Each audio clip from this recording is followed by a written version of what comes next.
ایک پتھر اس کی دائیں طرف سے بھی پانی بہ رہا تھا اور بائیں طرف سے بھی پانی بہ رہا تھا.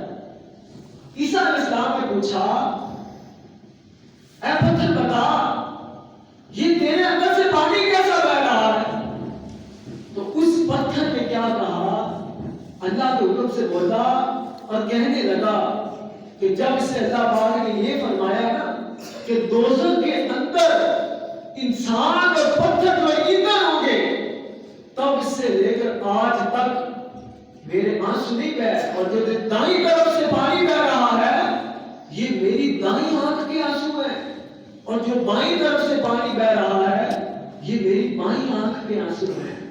خود غور کریں پیارے اسلامی بھائیوں، ہمیں تو رونا ہی نہیں آتا، ہمارے دل سخت ہو گئے ہیں. صحیح بات ہے، گناہ کر کے ہمارے دل ہی سخت ہوئے پڑے، ہمیں اللہ کے خوف سے رونا بھی نہیں آتا.